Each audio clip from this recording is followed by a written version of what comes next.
Isso aqui é uma regravação do vídeo do Uno, porque no dia que eu gravei ele não estava muito bem, aí ficou muito confuso, então vamos regravá-lo.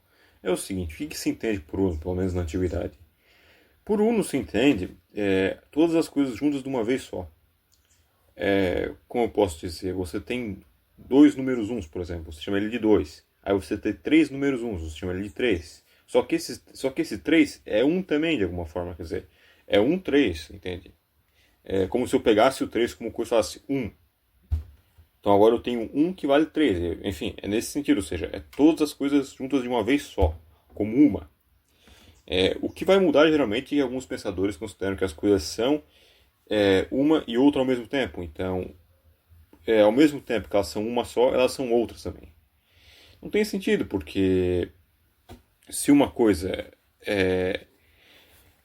duas ao mesmo tempo, ela não pode ser a si mesma, porque quando ela fosse ser a si mesma, ela teria que parar de ser a si mesma para ser outra ao mesmo tempo. Então, quer dizer, não é possível ser duas coisas ao mesmo tempo, e também não é nem lógico, é um tanto contraditório, na verdade.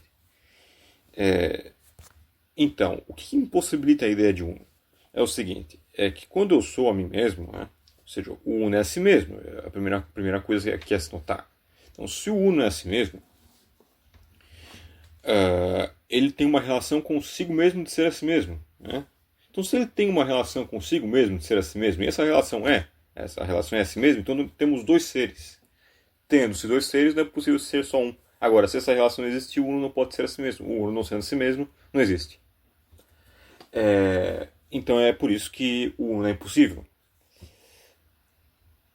Agora, resta-nos então essa percepção de que as coisas podem ser tomadas como uma, de alguma forma. Que, por exemplo, um corpo que é constituído de alma, o corpo sutil, né, corpo imaterial, e as materialidades que são geradas a partir desse corpo, elas podem ser consideradas como um. Então, o que é isso exatamente? É o seguinte, é que na verdade essas coisas são produtos da alma.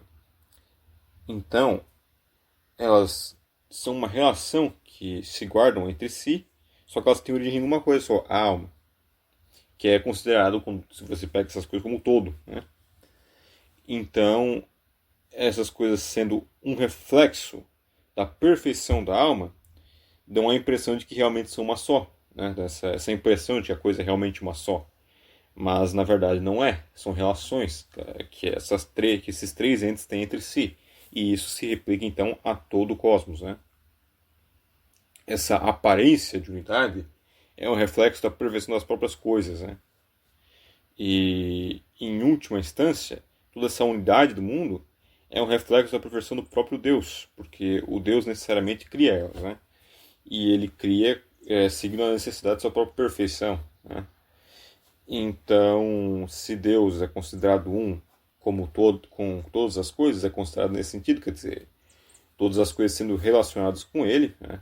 de serem fruto de uma só vontade, e que no fim é reflexo de algo dentro dele, não de algo fora dele. Este algo que está dentro dele, esta perfeição imanente, se manifesta exteriormente. Bom, então este é o vídeo da refutação do Uno. O Uno ele causa muitos problemas. Se você tomar ele estritamente, logicamente, você só considera uma coisa existindo. Considerando-se uma coisa existindo, não é possível existir movimento, por exemplo. Porque daí existiria o ser e não o movimento. E o movimento é sempre movimento de algo. Então como é que tu, por exemplo, eu creio que existe o Uno e o Uno é puro movimento. Tá, mas o Uno não está movimentando nada, pô. Se tiver movimento, é outro ser. Então são dois seres. Não é possível. Mas enfim, é isso aí. Esse então é a regravação do vídeo do Uno, por conta do último ter sido meio confuso. Até mais. Pois é. Quem tiver dúvida aí, pergunta, né? Comentem aí no canal, deixem o seu like, a sua curtida e até mais.